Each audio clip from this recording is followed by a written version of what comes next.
the Lord is here. Because he is his word and his word is him. He said he is here, and I know he is here. And by this strength, by the mystery of the communion, by the mystery of the Lord's Supper, by the mystery of the bread and wine, he will strengthen us. Amen. He gave Elijah bread and gave him water. He finished eating, he looked at him, said, my angel, go back and give him a second time, because this journey is going to be great. And the Bible tells us that he was fed a second time, and having eaten a second time, he stood up and went in the strength of that food, in the strength of that meal or supper he had taken, and the Lord was with him. And I want to assure everyone, the truth. Let me tell you, sometimes we are not sincere with ourselves. Look, you cannot deceive God. That is the truth. You cannot deceive God. And I want you to know that when you are sincere and serious with God, God will not fail. He will not forget his word, and he will not abandon you. God watches over his word to perform it, to fulfill it. Now, he looked at Elijah and said, Elijah, I have not finished with you. I want you to know, I want somebody to know here that God has not finished with you. It doesn't matter the threats that are all over the place. God has not finished with you. It doesn't matter the boastings of the wicked. God has not finished with you. It doesn't matter how the enemies have fortified themselves. God has not finished with us. God is going to surprise everyone. He surprised Elijah. Elijah lied down under the juniper tree, expecting that death will take him away. God said, I have a better plan for you. You are not going to be taken by death. You are going to ride gloriously and are sent to heaven for people to know that I am your God. Hallelujah. Hallelujah. So we are waiting for the glory that will take us to heaven. That's what I'm waiting for. I'm not waiting for anything, any knife or whatever that will take stuff away my life. God has the prerogative. He knows what he's going to do. But by the strength and the mystery of the bread and of the Lord's Supper, we are going to receive strength. Amen. And this 40 days journey, the wickedness of the wicked shall come to an end. Amen. This 40 days journey, the wicked with their wickedness shall come to an end.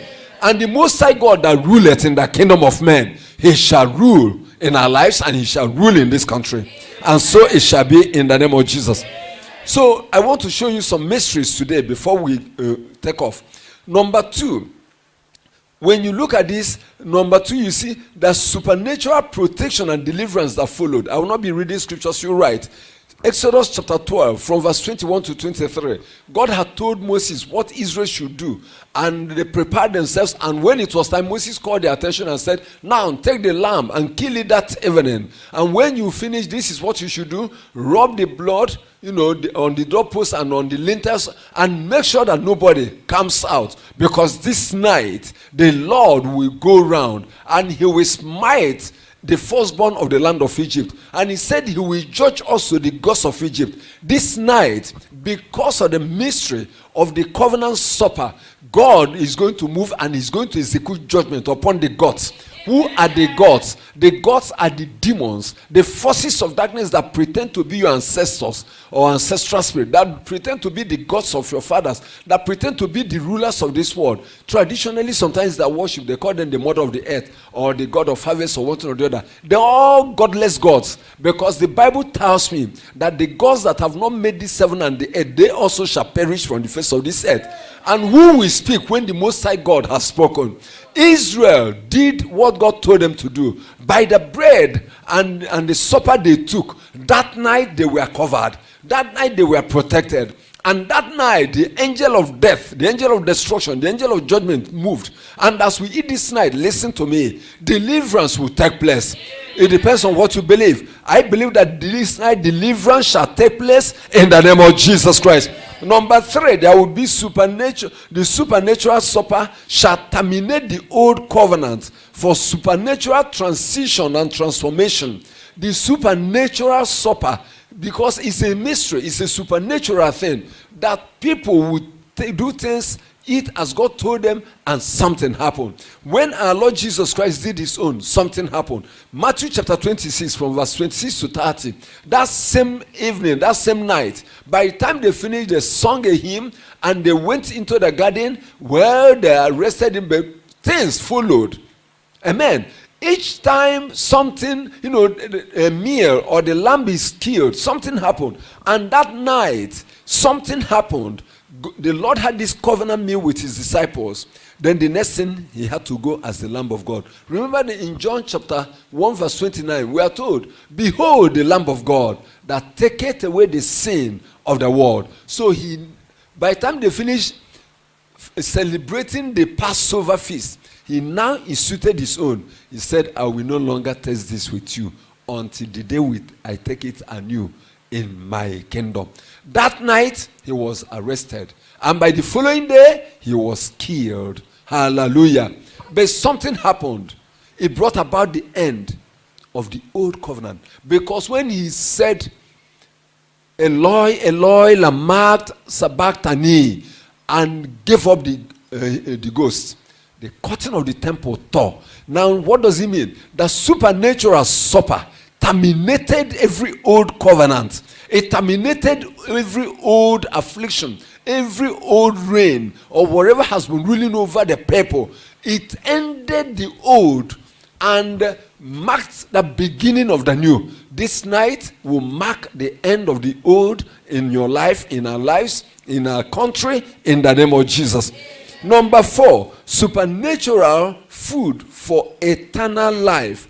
In John chapter 6, verse 50 to 56, the Lord said, except you eat the flesh of the Son of Man and drink his blood, you have no life in you. But when you eat, then you have eternal life. Now, he even said this before he went to the cross. And that was when the disciples, most of the disciples ran away. John chapter 6, verse 50 to 56. So he said, the Lord himself said it, while he was alive, except you eat my flesh and drink my blood, you have no life. But when you eat, you have life. Now, what is he saying? By the supernatural meal, by the supernatural, bread and wine you are going to take, you are going to be healed. The bread represents the body of Jesus. The wine represents his blood. And bringing the bread and the wine together is a great mystery. And here, not only that it terminated the old covenant and exposed sins and, marked the beginning of the new. Not only that he protected and covered and judged the gods and the goddesses of the land and destroyed the firstborn of the enemies that will not let you go. Now, it brought life. It said you have eternal life. So this time, if you are really a child of God and you believe God, as you eat this bread and supper, life, eternal life shall be your possession in Jesus' name. Amen. Hallelujah. Number 5, the supernatural supper is as a ransom, was the ransom for divine exchange. 1 Corinthians chapter 11. 1 Corinthians chapter 11, reading from verse 26. There we see what the Apostle Paul, the mystery the Apostle Paul revealed in that place. 1 Corinthians chapter 11 from verse 26. For as often as ye eat this bread and drink this cup, ye do show the Lord's death till he come. Wherefore, whosoever shall eat this bread and drink this cup of the Lord unworthily shall be guilty of the body and the blood of the Lord. But let a man examine himself, and so let him eat of that bread and drink of that cup. For he that eateth and drinketh unworthily eateth and drinketh damnation to himself, not discerning the Lord's body. For this cause many are weak and sickly among you, and many sleep. Now, what is he trying to tell us? There is an exchange that took place when you eat properly, when you eat with the right mind, with the right spirit, sincerely before the Lord. You bring healing. You take healing. You take his health. His body was broken that we might be healed. And so you see that an exchange takes place. So anytime that these things happen, something happens, both in the spirit realm and in the physical realm. Hallelujah. Amen. Hallelujah. Amen. Now, finally, I want to let you know that whenever a lamb is slain according to the will of God, something happens. Hallelujah. Amen. Anytime the lamb is slain, There is a mystery I want you to understand today. In Genesis chapter 3 verse 21, Adam and his wife Eve, they sinned. God killed a lamb. He slew a lamb and used the skin.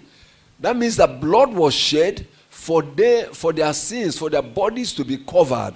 God covered them. And remember that we are told that the lamb was slain from the foundation of the earth. Amen. So each time a lamb was slain, according to the will of God, according to the covenant principles, something happens. For Adam, they were clothed, and their sins covered. Number 2, Exodus chapter 12, Israel was covered and delivered because that same evening, that same night, they slew their lamb and did as they were commanded. And I want you to understand that these are the principles we are going to stand on today and from today on. Number 3, in Matthew chapter 27, verses 50 to 54, when the Lord Jesus Christ gave up the ghost, something happened. Now, what is it? When Jesus died, you know that there are things that were written in the book of Matthew you may not find in other places. Number 1, he ended the old covenant because the curtain of the temple that nobody should gaze into, the curtain of the holy of holies, was torn into two and it became open. Jesus became our access to the Father, to the throne of mercy. Number 2, graves were opened. That means that souls that were bound, destinies that were buried, people that have been locked up in cells, in cages, in coffins and buried, they could not hold them. So that means on his covenant, or by his covenant, death will not rule over you. Your life will come back. Your glory will come back. Your destiny shall come back. Number 3, saints were raised up. That means that the destinies of people, whoever has been buried, will come back. When the other one says graves will open, that's the graves of late saints opened on its own. Why? Because the Lamb gave up his life as a ransom. Whenever a lamb is slain, it's a ransom, it's a sacrifice. That's why in the Old Testament, there are, apart from those that will be killed, there is a goat that you have to lay hand upon and confess your sins, and that one is chased away, taken to the distant wilderness to go away. And that's why the Bible says, as far as the east is from the west, so far has God taken away your iniquities. So the Lord, the Lamb of God, took away our iniquities. He entered the grave to empty the grave, so you cannot remain in the grave. He came back from the grave so that we can have life and eternal life, life without death. And that's it. He came back with life to give us life. Then number 4, power of God rocked the earth. There was earthquake that rocked the whole place, shattered the whole place. Now that means that whenever the lamb is slain, whenever the mystery of the covenant is taken with right understanding, with the fear of God, God's power moves. You may not see, you may not understand. It was not everybody that saw what happened that day, except those who followed to where Jesus was crucified, except the soldiers that were there and those who were at Jerusalem. They saw the earthquake. And so this night, God's great power is going to move. This night, God's great power is going to come down. And he's going to rock the unrockables. He's going to destroy the indestructible. He's going to paralyze those that have been there. Whatever has been holding you shall be broken. And you are coming out of the grave. You are coming back alive. Your destiny, your glory is coming back. And so it shall be in the name of Jesus. Number 5. You see that unbelievers will testify. That's why we are here. This wickedness must come to an end. The unbelievers, the soldiers that were there, who were flogging him and beating, their own hell out of themselves, they said, truly, this was the Son of God. Now, who told them? It's the same person they mocked, the same person they spat on, the same person they flogged mercilessly, the same person they were laughing at, saying, "Oh yeah, come down," and they say you'll be the Messiah. The same people turned around to say, "Truly, this was the Son of God." So unbelievers will have to testify that Jesus is real, Jesus is Lord, that our God is God. And so it shall be in the name of Jesus. Number 6, believers shall be witnesses. You shall be a witness. You shall be a witness. I say you shall be a witness. So unbelievers testified. Unbelievers were there. They observed what happened. They saw what happened. So it's not a fairy tale. It was not a dream. It was something they witnessed. That's why the Apostle Paul will say, that which we have seen, that which we have heard, that which our hands have handled of the word of life, declare we unto you. Now you must, when you become, when you have an encounter, you walk with the Lord, having encounters with the Lord, you see that your life will be a different thing. You will be a story, you will be an epistle that people will read, and so it shall be in the name of Jesus Christ. My brethren, you are going to be a witness of what God is going to do. God is going to visit his people. Jeremiah chapter 31 verse 11. Jeremiah chapter 31 verse 11. Hallelujah.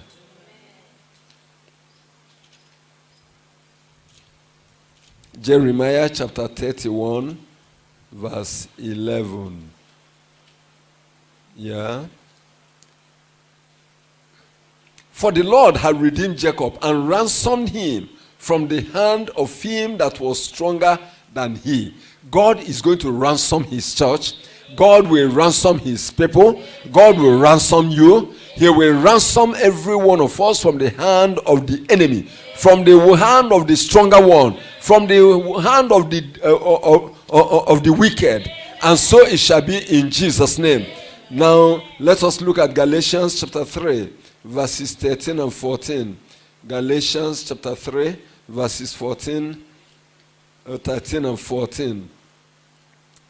Christ has redeemed us from the curse of the law, being made a curse for us. For it is written, cursed is everyone that hangeth on a tree, that the blessing of Abraham might come on the Gentiles through Jesus Christ, that we might receive the promise of the Spirit through faith. So, my brethren, I want to stop here, and I want you to know that this is what happens whenever the lamb is slain by the people of God. And I want to declare to somebody that the Lamb of God has been slain. The Lamb of God has been slain. And this moment we are coming out here, we are going to take our supper, even though we have overshot the time, we have entered into a new day, but it's not material. And I want you to know that that lamb that was slain is still at work. Israel was commanded to celebrate their Passover. So they commemorate it every year. And our Lord Jesus participated in that. But they didn't know that as they were planning to arrest him and kill him, that they were celebrating their last Passover. And the Lord's Supper was now being established. Somebody is going to celebrate the passing over. And we are going to celebrate a new beginning. Shall we rise up on our feet? Shall we rise up on your feet and begin to give God glory? Begin to praise God. Because whenever the lamb is slain,